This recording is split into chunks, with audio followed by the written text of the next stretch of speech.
very capable airplane. Could come from an aircraft carrier or from a landing field. And these fellas were based on the principal airport on Okinawa called Kadena Airport. It had already been captured about 3 weeks before that. As soon as it was captured, the Marines came in and took over the airfield and used that as their base rather than an aircraft carrier. So our ship was designated a fighter director ship, and we, all of our people manning our radars could then detect the airplanes and order the Marine pilots who were orbiting our ship out to intercept the kamikazes.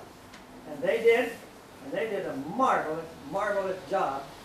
And if it weren't for them, I wouldn't be sitting here, because those guys shot down a lot of planes. We vectored them out to meet them before they even got to us. And of course, they couldn't handle them all. There were 150 planes coming down that way. 150 kamikazes at once. The Marines shot down some 50 of them, and they actually ran out of ammunition. They shot so many planes down, they ran out of ammunition, and reported to our ship that we're out of ammunition, but we're not leaving the fight. And those guys were daredevils with their planes, and they rode down some of the kamikazes. The kamikazes were diving on the ship, and these Marines come out on top of them, and the kamikaze look up, and this Marine coming down on top of him with a big propeller on the F4U, and so they put the plane down, directed it down, and ran into the water. Instead of hitting the ship, they ran into the ocean. And some of the Marines, 5 minutes ago, okay. All right, so 5 minutes ago. So, some of the other Marines came up under a kamikaze diving on and forced him up away from the ship. They were real daredevils. One of those Marine pilots is still living today, and he's been to a couple of our reunions, and we worship the guy. Anyway, yeah, we're great guys. So we figured that well, our ship set the record of shooting down kamikazes.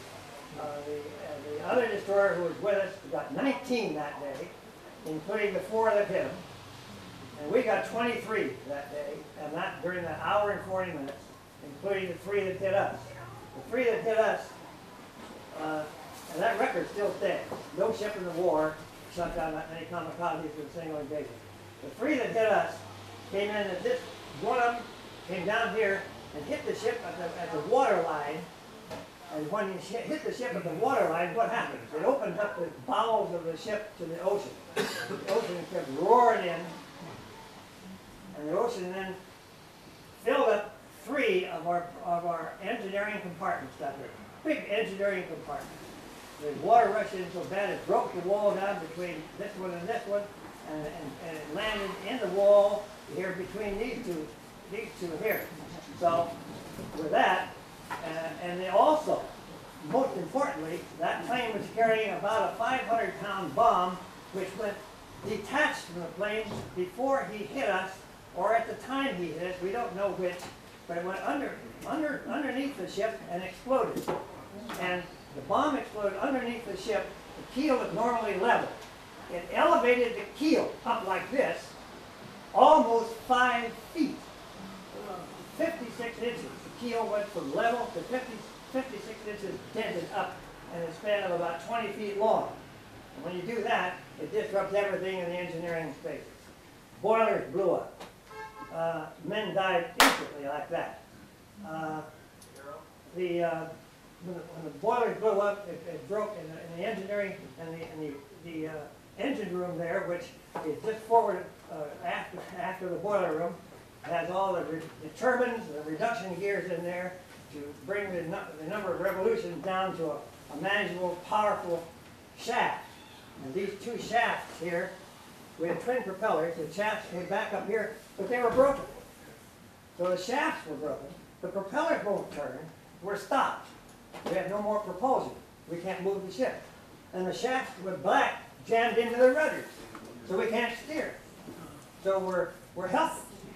And without that power, our guns won't fire. So that was the result of that one plane. The second plane came in, didn't actually touch the ship, but it broke radio antenna and supporting guy wires here and plunged into the sea. The third one here landed on the top in the deck house back here. It landed on a 40 millimeter gun mount, which is over here, and you can see this a little later. I'll just point it out here. This is a 40 millimeter gun mount here. They're quad 40s. They're 4 40 millimeter guns right in this position. And there's a dozen guys in this area here loading ammunition and training the guns and firing them here. And this picture up here, you can see it afterwards, is the remains of what that gun mount was. It's just a base rig, and that's all. It wiped out everything on that, and all those men instantly right there. And the plane that landed on that was carrying a bomb which went off simultaneously as it landed, and it just killed all the people. You done? Okay. I'll say yes, and we'll turn it over to me. Okay. Wonderful story, amazing story, and I know you'll stick around after the fact. Yeah. Okay. So that was finished. All right. We'll take some more afterwards. My quarters were my living quarters, such as they were right underneath that, and I walked away from that. My Combat Information Center position. I walked away with the clothes I had on. I owned nothing else because it was all gone. And I was thankful I was where I was and not where I was not supposed to be. The ship didn't sink. So